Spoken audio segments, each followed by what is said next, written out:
guest this evening is Esther Emery. And let me get you her bio here. Esther used to be a freelance theater director and playwright. Now she is an off-grid homestead wife, mama to three, and a runaway from the speed and noise and competition of her previous life. She writes about her faith, which is a little untamed and a little raw. She writes about her life, which is homestead wife and mama and yurt keeper and the one who does the chores. She writes about her little yurt in the woods and the day-to-day of off-grid of living off grid on a few acres of forest land. She's the author of this incredible book called What Falls from the Sky: How I Disconnected from the Internet with the God Who Made the Clouds. I just love that title. And we will be discussing her book this evening. Her website you can access is esteremery.com. So please welcome Esther to the show this evening. Good evening, Esther. Good evening. Thanks for having me. Oh, it's a pleasure to have you on, I must say. And I love your book. As I was touching base with you off air, it's incredible. Well written. Very, very enjoyable read. So beautiful book. I encourage everybody to pick up a copy. It is on Amazon right now. Is that it? Is that the best way to get it? Well, it is on Amazon. You can also find it in bookstores. I've found it at the Barnes and Noble and even some independent bookstores. So yeah, just fantastic. Go looking for it. What Falls from the Sky. I love it. Yeah, where did you get that title from? Well, it refers to the weather. Isn't that just the simplest thing?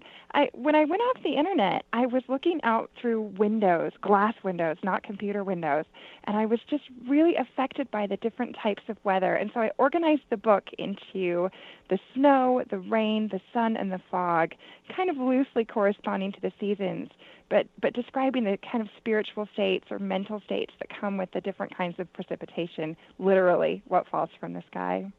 Oh, that's so pretty. I really like that. And how long did it take you to write your book? Oh, my gosh, years. My hope was that I would go for a year without the internet, and that at the end of that, I would have something to show for it, which actually is part of the journey of the story. I thought that if I just did something kind of monumental and exciting by going for a year without the internet, at the end of that, I would kind of be done with my work. I would have something. I would be a complete person. I would have solved all the problems, but of course life doesn't work like that. And it was a wonderful experience, and it did affect me in all sorts of important ways, but it only began the work, really. And so it took me a few years longer to be able to write the story and even to understand completely what had happened to me. Almost 5 years total, actually. Wow, that's incredible. Well, I'll tell you what, I encourage everybody to purchase a copy of your book because there's something about the way you wrote it, too. It's very, it just has a lot of depth to it. It has a lot of spirituality and consciousness, and I really enjoyed it. So I will say it's, I really, really loved it. So let's get started here. How did you actually get involved in, how did you decide not to be part of the internet or connect into the internet after, I don't know if I'm wording this right, but how did it start for you to do this experiment? Like all really important things, a complete whim. I had no idea what I was getting into. I was having a difficult time of life. A lot of things that I had counted on were kind of falling apart. My marriage was together, but it was very tense. We'd had some problems, and I had lost or left my career, depending on which angle you're looking at, in order to be a stay-at-home mom to two very small children. So that there was a lot of change and upheaval in my life at that moment, and yet at the same time, there was just a very deep yearning to live a meaningful, more connected life. I somehow felt that I had just been speeding through my life and almost like I was missing all the important moments. I wanted to do something really drastic to make my life more meaningful and more that I was actually living every single moment. And from that, it just came almost as a spontaneous thought. Well, what if I go for a year without the internet? And I just jumped right in and didn't look back, and very shortly found out that I was testing myself to my absolute limits in terms of what I was capable of doing. But I stuck with it and weathered the changes, and it was completely worth it. That's excellent. So when you say you were out and you didn't have any internet, were you also off the grid completely? No, at that point I wasn't, and I was actually right in town. I mean, I was in Boston. I was actually the outskirts of Boston, but in that metropolitan area. So I was living a very urban life and a very fast-paced life, just in that sense of I wasn't out in the mountains like I am now. I was living that urban city life, but I didn't have a phone. I did have actually just a landline. I didn't have anything of what we now call a phone, the iPhone or Android phone that also connects you to the internet. And I didn't have email, and I didn't have Google. I didn't have anything that was going to connect me to that kind of massive amount of information, that instant access to information, which was really a rabbit hole that I was dropping down. And then I also, having made the rule that I didn't have what I called instantaneous electronic communication, that was my rule, I realized that also my financial transactions were being done by exactly that, instantaneous electronic communication. So I also lost the debit card and credit cards and went cash only for my year.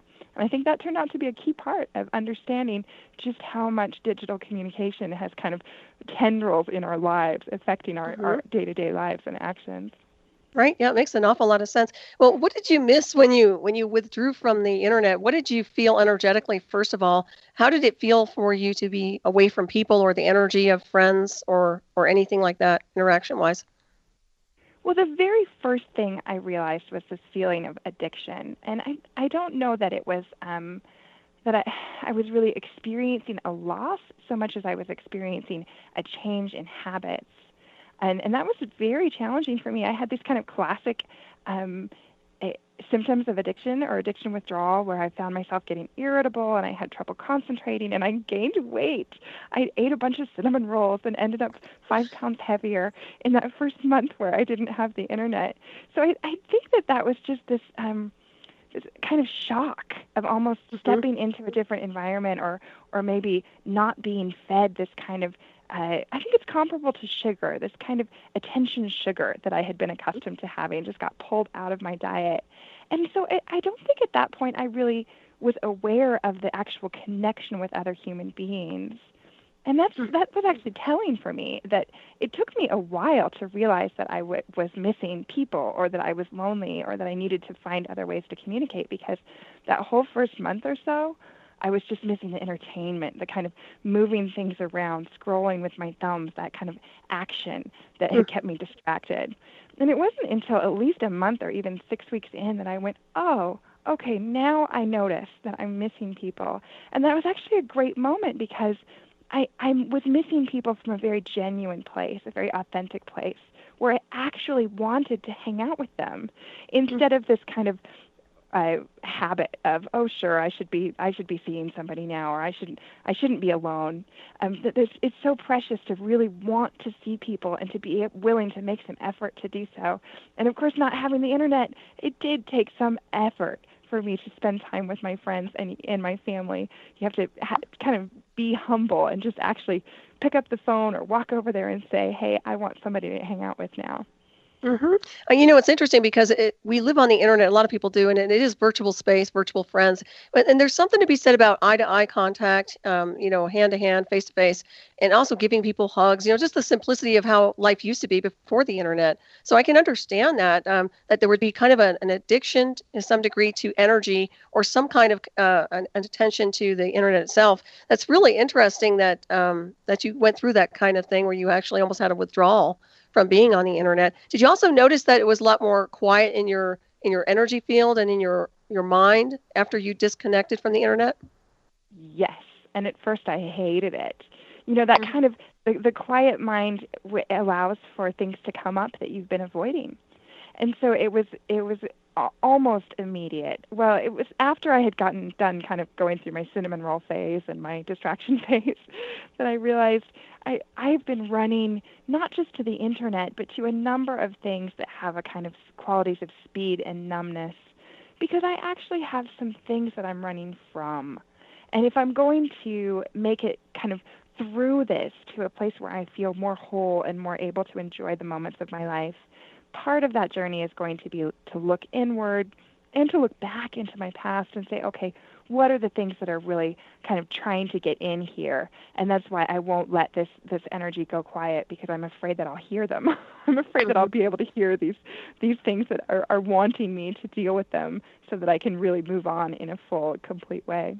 It makes sense. It was almost like an escape. I believe a lot of people do that with the internet. I really do. I think it's distracting them purposely for various reasons, and sometimes it's not necessarily productive. So that's very interesting there. Did you keep a diary when you wrote your book, but did you shadow yourself? And it sounds like you were really paying attention to nature and the energy and the elements.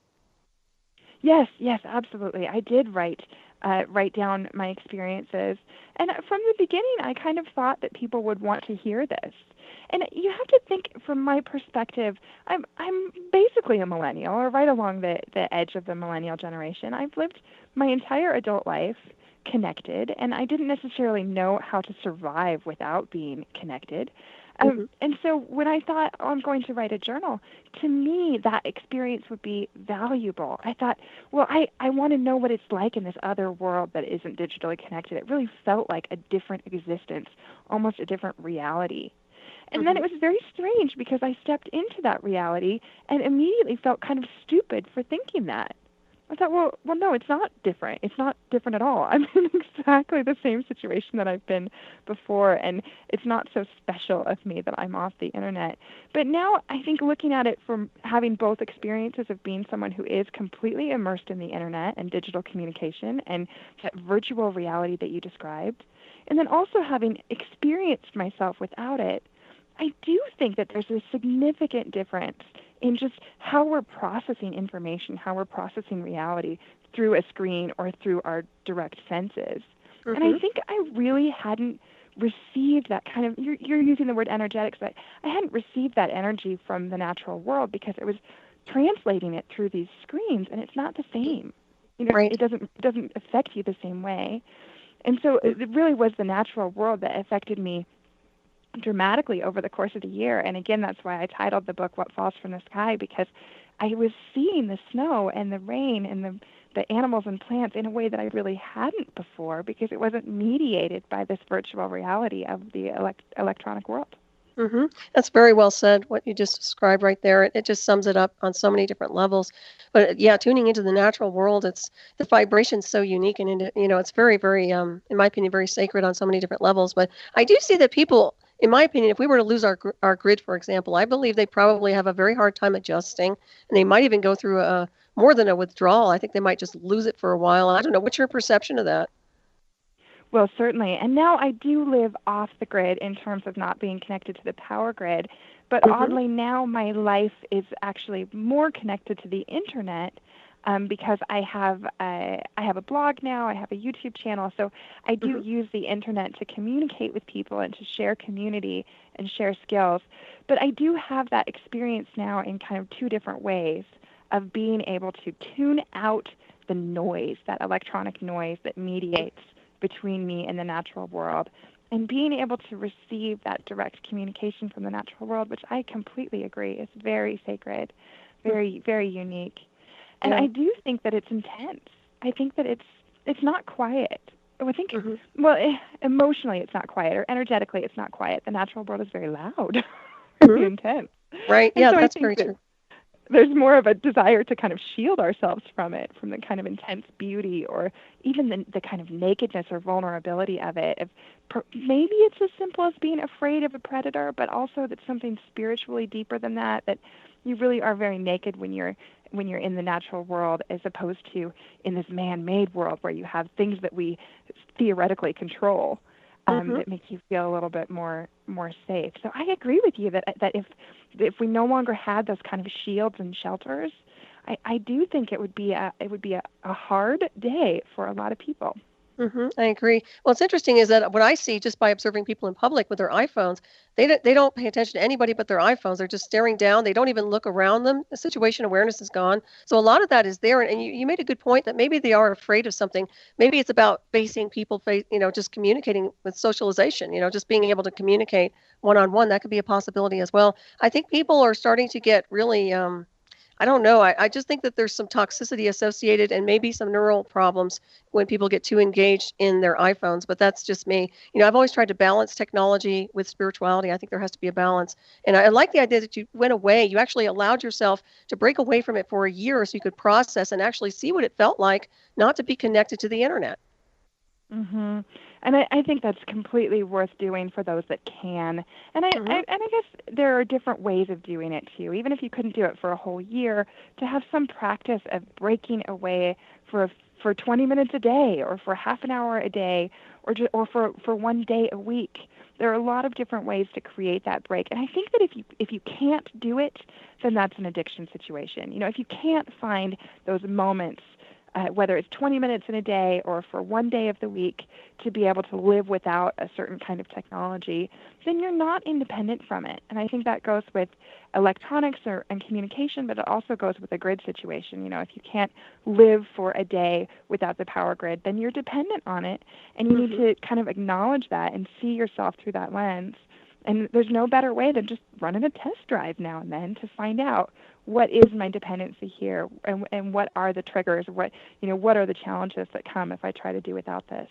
Exactly. So how did you get involved in moving away, or just not living on the power grid? How did you get involved in just creating your own little space where you didn't have to be connected?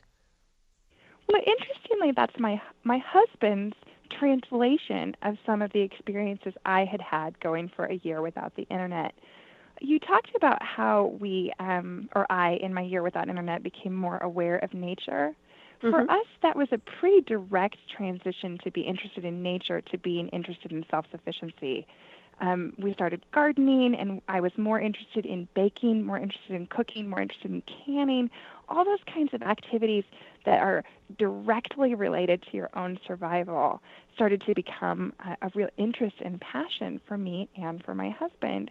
And although for me that was working to express all of that in a kind of suburban setting, like I said, we were in the Boston area at the time, it was working for me to express those things while still living in the city.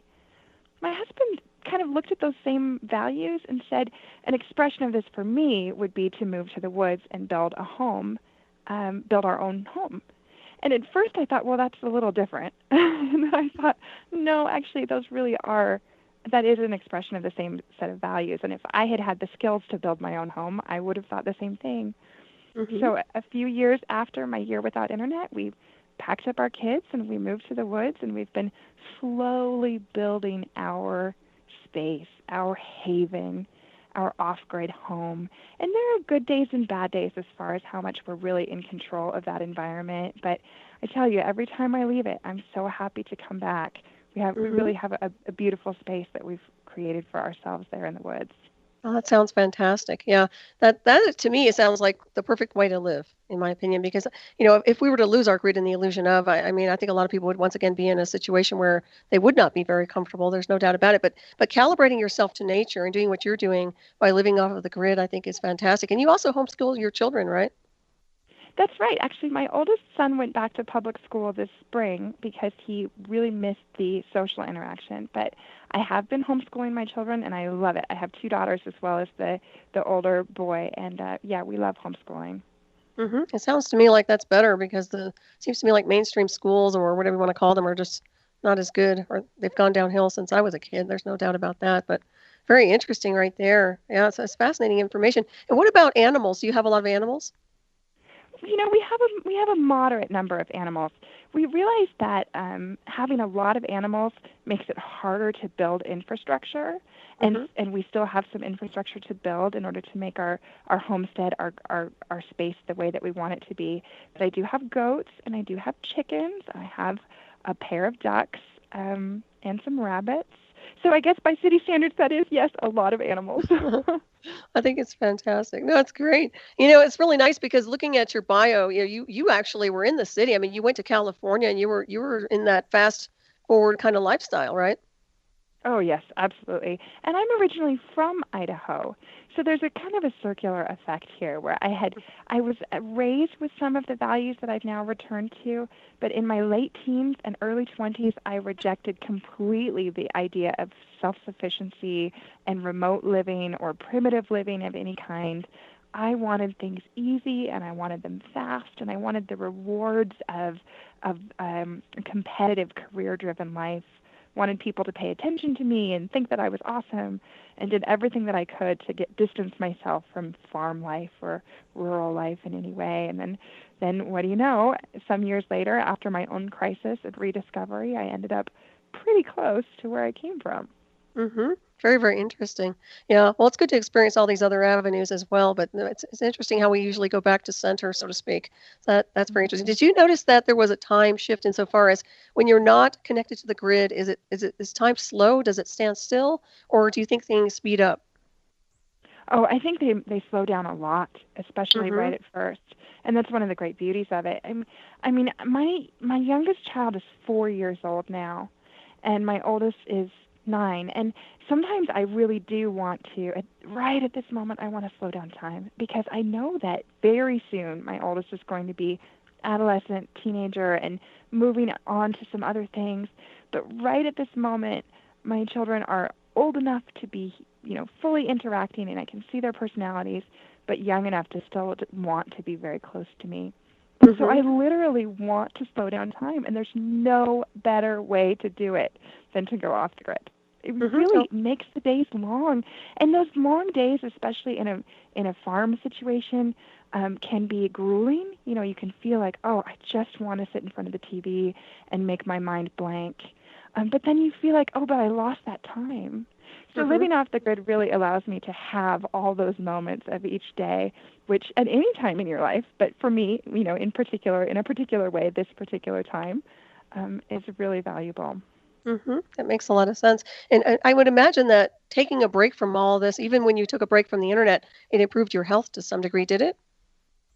I think so, yes, Mm-hmm. in ways that I didn't necessarily understand.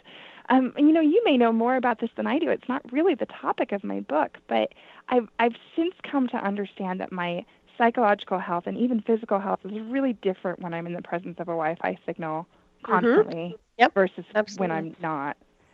Right. Yeah, so yes, Yeah, dirty definitely. electricity is very, very bad for the electromagnetic field and aura. Yeah, there's no doubt. Mhm. That's another Mhm. thing, and that's what I like about the fact that you all live off the grid because you're not being bombarded. I would Mhm. think anyway, to some degree. But you still have the internet, you said though. Yeah, so we have solar panels. We have Okay. 4 solar panels and a couple of um, marine batteries, basically automotive batteries. Mm-hmm. And we have a Wi-Fi that that's powered from an antenna across the canyon. So we don't have it on all of the time, but we do turn it on so that we can send messages and communicate. And then that's exactly why I think I know the difference in particularly my mental health, but I think that translates directly into my physical health. I know when I'm feel better and when I don't. Right. And so if I have that Wi-Fi turned on a lot of the time, I don't feel as good. That's exactly why I said I feel like I know that there's a difference. Mm-hmm. That's very interesting. And you all have control over that, which is really nice. So you can turn it on and off. Yeah. And it is, having it off all the time, it sounds beautiful, and I do think in some ways it's the right thing, but it also makes some other challenges magnified because, for example, earning money or having a way to be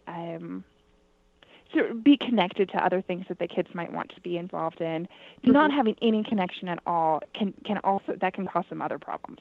Right. Yeah, I can imagine that. Yeah. So what do the kids do? They obviously aren't addicted to the internet, so they obviously do other normal stuff like we used to do when we were kids, I guess, reading and just like riding bikes or what. Yeah, exactly. I used to let them play video games once a week on Mondays, and we usually Mm-hmm. watch a movie together on Friday nights. But you know what's funny? They stopped doing the video games. Even when I gave them a designated time, and said, "Okay, this is the time that you can do this," they just forgot. so Interesting. my son is very into fantasy and fantasy stories like dragons and fantastical worlds, and he's a good reader. And he has built an entire role playing game. Or maybe role playing isn't the right word, but it's very similar to Dungeons and Dragons, but it's all of his own creation. And Mm-hmm. he has sheets, and all of his friends have sheets, and he uses the dice like they have for Dungeons and Dragons with the different numbers of sides. Mm-hmm. And he'll play it with his sisters or with a friend if he has a couple close friends in the area, and they'll play for hours, just this kind of imaginary world. And then he also loves to be outside and ride his bike. They know a lot about different plants, so they can kind of in the summertime they can kind of snack outside on the plants that Mm-hmm. are edible. And Very then nice. his middle sister, is really into crafts. So she crochets and she knits and she loves to make things. She can weave. She has a lot of skills, and she's just barely turned 8, and she has Wow. skills at eight that I still don't have because I wasted so much time. That's But yeah, fantastic. it's fun to see how their different personalities are expressed. There's not just one way to fill your time, but the internet, or especially movies and cartoons and video games, it kind of normalizes everybody into a similarity. But when they really have to fill their own time, when they have to decide what they want to do, you'll find they're very different. They have different interests, which is beautiful to see. It is. Well, it certainly opens their creativity up. That's something that I see right there. Instead of just delegating your power to a machine or the internet, they're actually being able to use their minds. Once again, using your mind, I think that's exactly right. Exactly right. And to realize that there isn't a certain age that you're going to start using your mind, I think that's a kind of terrible falsehood that affects how we parent or how we treat children, that there's some point at which they're going to start using their minds. I certainly do believe in development and maturity, especially in terms of being able to relate our emotions to our actions and our thoughts to our actions. We're not born grown up. But the idea that our children don't have independent thought, I think, is really scary, because if they don't have independent thought at age 8, when are they going to get it? Right. Yeah, exactly. And everything's being kind of fed to them. It's like that stream that's coming in from, say, the internet, for example. But yeah, no, I agree. I think that it's really important for people, adults or children, to be away and just absorb nature or the environment and process accordingly versus some of the stuff that they do. And I can imagine, my favorite part of living up and away from people is the mountains, is actually the night sky and the stars at night. And that sounds like the best thing. I didn't have the stars during my year without internet, or I might have had another chapter, another section about that. I was living in an urban environment where there's too much light pollution to really appreciate the stars. But now, and my first year off the grid had some challenges to it because of the comfort shock. I also was, besides going off electricity, I was also going off running water. And we have that replaced now because it's taken us a few years to build up infrastructure of our own design. But that first year I was carrying my own water, and I didn't have, lights to switch on and off, and I had children, and that was very challenging for me. And, it's funny that you brought up the stars, because they saved me. The stars literally saved me, when I was feeling very like things were too hard, or that I was too isolated and out in the woods. And realizing that moment that the stars and the moon and the sun were in a kind of relationship that had continuity, that gave me this sense of, I can lean on that. That's a thing that is going to stay the same. So even though my life has just changed a lot, I'm actually moving into a kind of stability that I didn't have before. The stars have been very symbolic and important to me in terms of feeling safe when I don't have the other kinds of communication or connection that we in a modern society might associate with safety, might not be as true or kind of complete of a consistency or safety as the stars are. Yeah, that's well said. Well, it's a point of navigation, and it's always our essence of origin, so it makes perfect sense that there would be a sense of comfort with that too. That's very, very neat. Yeah, I love looking up at the stars at night. It's fantastic. So, yeah, that just sounds. So, what did you do for your water? Now, you were on well water, right? Well, a spring. So yes, the same. And we were able to run a gravity-fed sink. We were able to run water from our spring down to our sink right away, actually. So I did have running water, although at first it was just cold. But then in the wintertime, we hadn't dug in that pathway. So as soon as it froze, which, that's at 4,000 feet, so not near as high as Colorado, but our path froze, the water froze, and so I had to carry it in 5-gallon jugs all winter long. And the ice and snow, that was a very challenging thing for me. And I don't know that it was a wrong thing.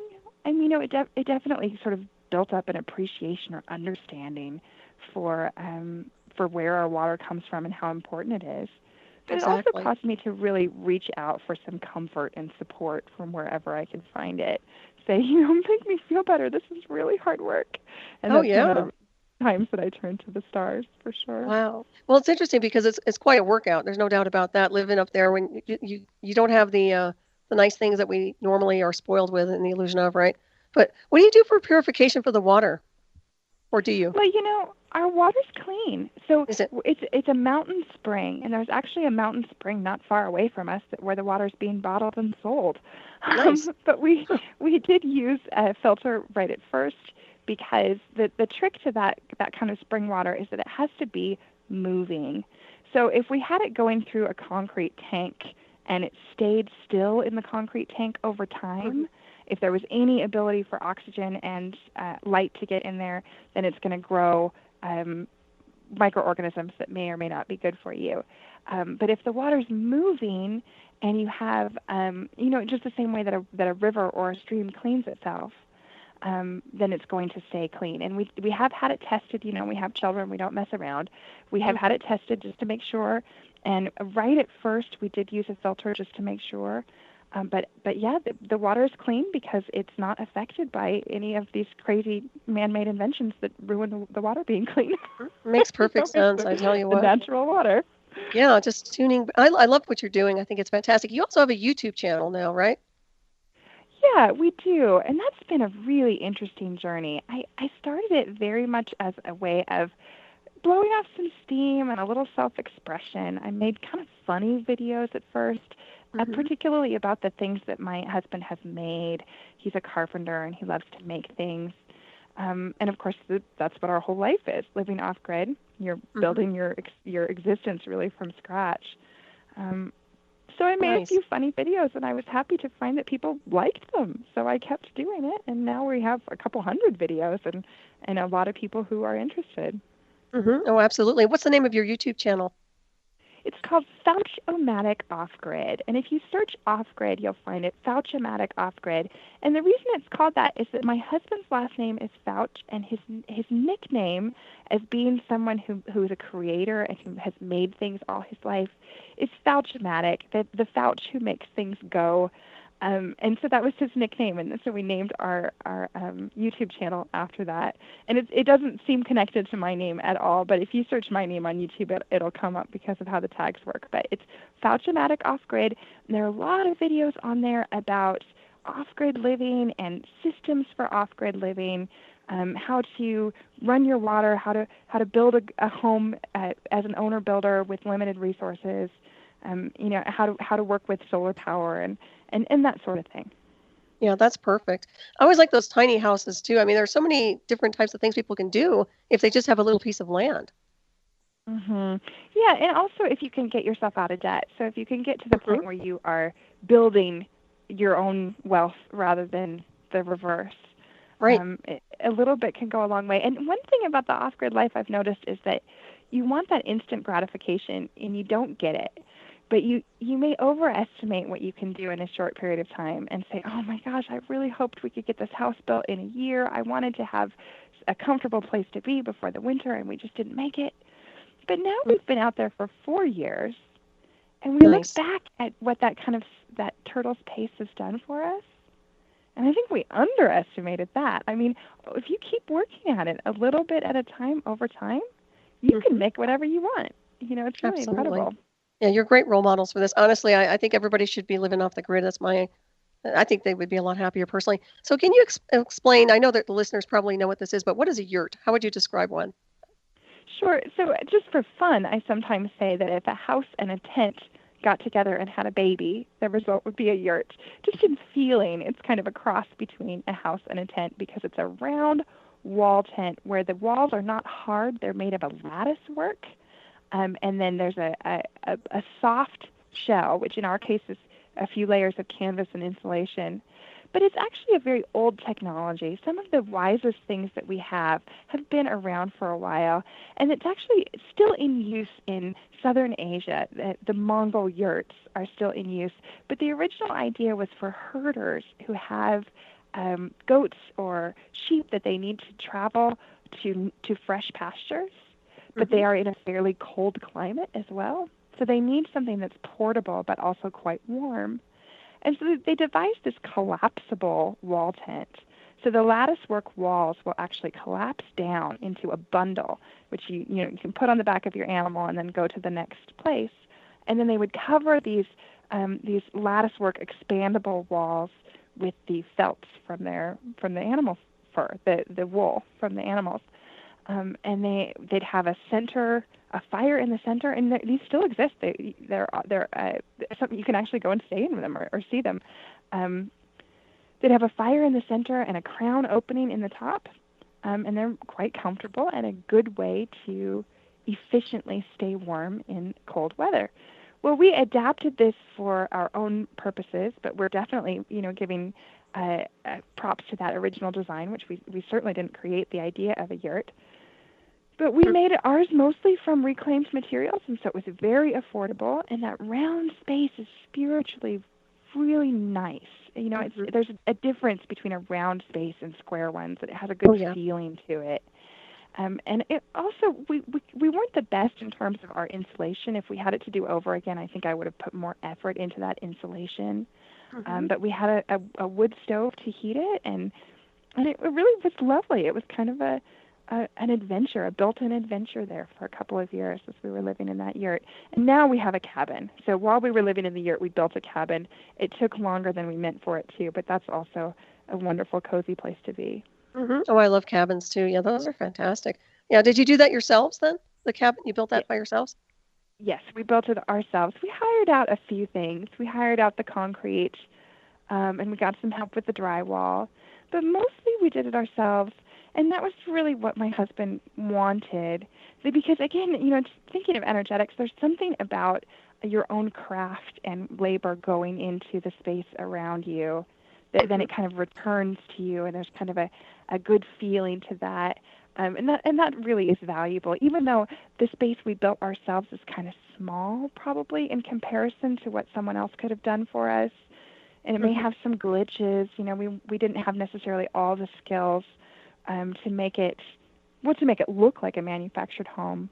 It comes with a certain kind of value that it's just irreplaceable to have made your own space. Yeah, I agree. Yeah, you put your own energy and your vibration into it. Yeah, it's beautiful. I love it. Yeah, you can tell you're very centered. I mean, your energetic feel to you is very, very peaceful, very serene. Well, thank you. I think that's a compliment. It is a compliment. No, I think it has a reflection of your lifestyle, though. Oh, I think so too. I do think so. But one thing that people will notice if they read my book, What Falls from the Sky, is it's I paid dearly in a way to be where I am. Nothing that I would regret or wouldn't do again, but you can really see in my journey that I started from a place of real crisis. I'm saying, wow, what I'm doing just isn't working at all. And then realizing that the changes I wanted to make were not just little baby steps changes. It was not just a little adjustment. I needed a massive change in my life. And that never comes without hardship. It never comes without personal challenge. And so my story in What Falls from the Sky really maps that. And it's not a prescriptive kind of thing. I don't have any lessons to teach, really. But you can just kind of watch me go through that process of saying, I want my life to be different. I don't know if I have what it takes to make the adjustments I want to make, but I'm going to try. And then kind of discovering how my spine stiffened and how I found deeper resources day by day, and getting to a place where I think you're right. I do feel much more centered and able to look at the world from a place that's compassionate and respectful and not so panicked as I think that a lot of forces in the contemporary world are trying to keep us in a state of constant anxiety. I so agree. Yeah, it's almost like they're very anxious. People are very, very anxious on a lot of different levels there. One thing I noticed in your book is really interesting, and I didn't know this, but your mother was a famous writer, and she wrote a famous cookbook. That's exactly right. Not just a cookbook, it's a farm book. My mother was Carla Emery, and her book is called The Encyclopedia of Country Living, and it's a manual for living off the land. So some of it is recipes, but actually a lot of it is how to deal with animals and gardens, and basically how to live a rural lifestyle. She was living in Idaho, a very rural Idaho, in the early 70s, and the way she told it, there were people who were coming from this back to the land movement who were coming out to these rural places with no skills. And she felt bad for them. She thought, someone needs to write down these rural skills for these people because they're trying to return to a way of life that's healthier, but they don't know what they're doing. So my mother had made a life, really. It was her great passion to try and write down all these skills that had been lost, from how to give birth by yourself to how to use ashes to make lye into soap. and how to grow a garden, or how to butcher an animal, or how to, all these lost skills that were taught pretty young in previous generations. It's wonderful. But the funny thing is, go ahead. Sorry, go ahead. No, I was going to ask you, it's still in print, right? It is indeed still in print. Okay, it's called great. The Encyclopedia of Country Living, and a lot of people are now turning back to it. Not just now, but really in the last 15 years. A lot of people are turning back to that because of the awareness of a potential grid down situation, or a crisis in this kind of house of cards that we've built, that if any number of things break down, we're going to need these skills, and there are so many helpless people. So my mother's book actually has been selling pretty well. And I would recommend it to anyone who's interested in an off-grid situation, or being able to grow their own food, or be self-sufficient. There's a lot of information in that book. Oh, absolutely. Well, it's interesting. It seems to me like that's something you sort of inherited, insofar as that same kind of background where you're kind of doing the similar thing. Exactly. And that's why I said earlier that it's a circular path, that I sometimes now feel that my mother is with me, in the sense that she's helping me. She laid a foundation for me to live the kind of life that I live now. And although I rejected that, and was not particularly respectful of it at different points in my life, she still gave it to me generously, and so I have that. Sometimes it's in terms of actual skills. I have food preservation skills that I might not have had if I hadn't grown up in my mother's kitchen. But also, it's just a mindset and awareness that there's a lot of value in being able to put in the work moment by moment to take care of yourself. It seems like a lot of work. It seems grueling. It seems hard. And in some ways it is. But it's also great to go to bed at the end of the night tired, and to just know that you are capable of taking care of yourself, and you're participating in systems that are functional instead of dysfunctional. And all that energy that you have been blowing off or losing in the form of anxiety is then translated into actual work and products, and we're really able to build wealth and security.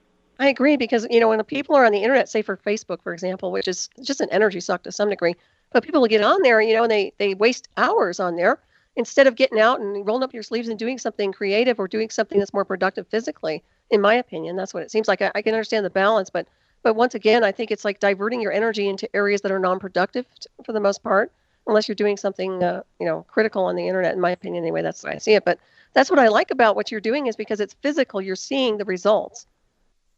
Well, right, and I'd even go one step further from what you just said, Solaris. I would say that there's a concern with other people, and not necessarily particular people, but other entities or groups, literally sucking your energy through the internet, and also your money. I mean, a lot of what's on the internet is advertisement for particular products, and the way that advertising works is that individuals are made to feel insecure, or as if we don't have what we need in terms of products or skills, and therefore we need to go and purchase something in order to fill whatever that hole is. And if you can find a way to buffer that influence from your life, you protect yourself from that, from an actual stealing of energy, an actual pulling away of security or centeredness that benefits someone other than you.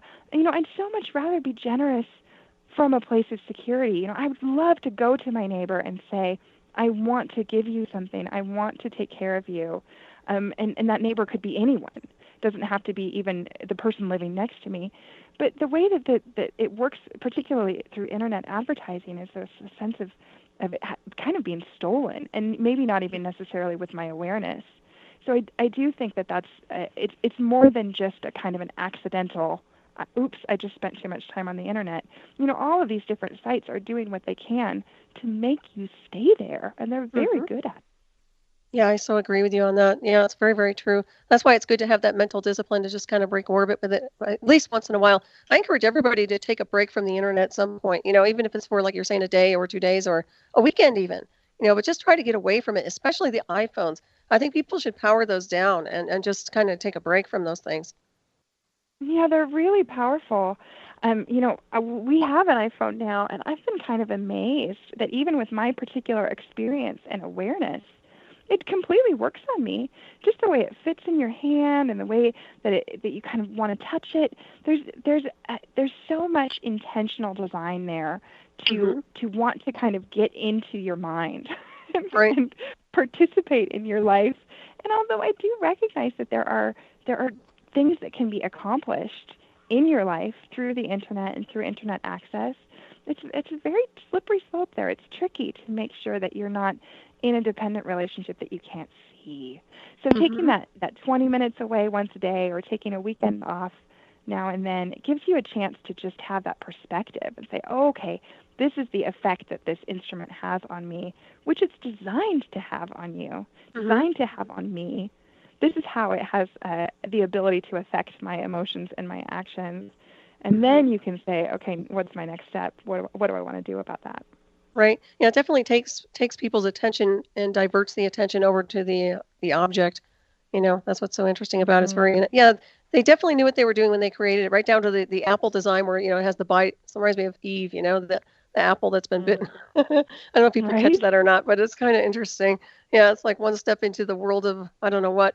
What I did notice about was you mentioned that in your book, you mentioned a little bit about when you came back from after being away from everything with the internet, it felt like a different reality. You kind of touched on that earlier, but can you elaborate a little more on that, what it really felt like?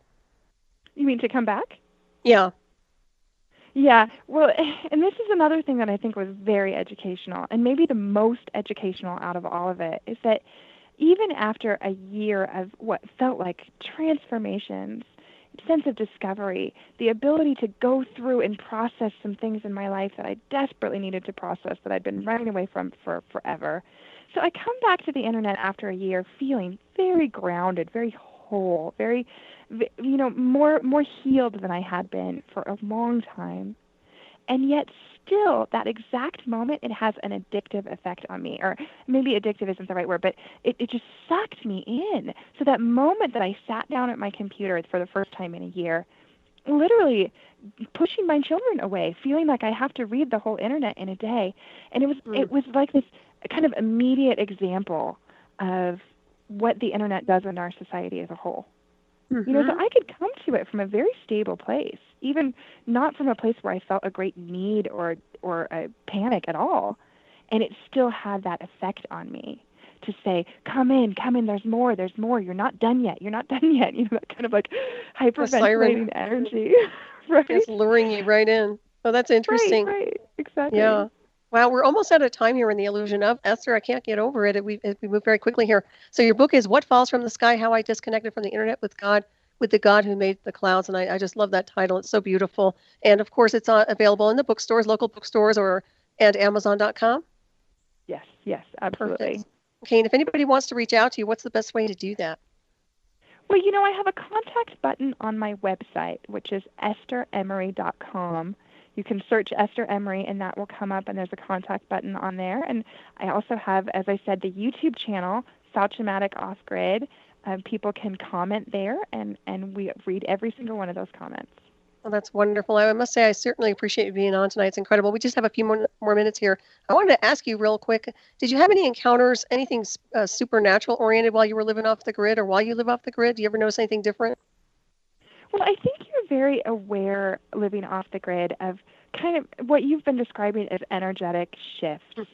And so I do think that I have moments where I am aware of this kind of vast interconnectedness of things.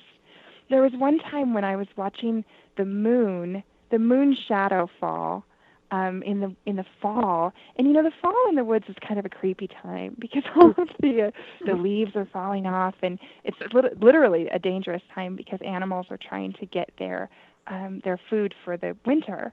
So it is literally a time when you have to watch out for bears, and also the time when the kind of the trees feel a little bit more dangerous. And I was watching just the full moon, watching that shadow fall as the moon was going down, and realizing that this kind of profound sense of connection between me and the dark of the woods. This like, oh, no wonder that there's something that we're afraid of there, because we're just in the woods, it's in us. There's this darkness kind of inside of us that's connected to the woods. And actually, I kind of get a chill just even thinking about it, because it's really nice to say, oh, all the scary things are out there and none of them are in me. But I do think that if you take the time, or that if you're willing to go through these kind of processes of exploration, you'll find that everything that's out there is also in us, and it's because of those relationships that it's possible to receive information from or understand things that are not completely simple or in the simple reality. So that's the story I have, but I do think you're onto something there. Yes, very much so. Well, thank you so much, Esther. It's been a pleasure to have you on. I know we're going to have you back on Hyperspace. Have a wonderful evening and a safe Memorial Day weekend. We'll be right back, everybody. Stay tuned. Thank you, Esther. Thank you.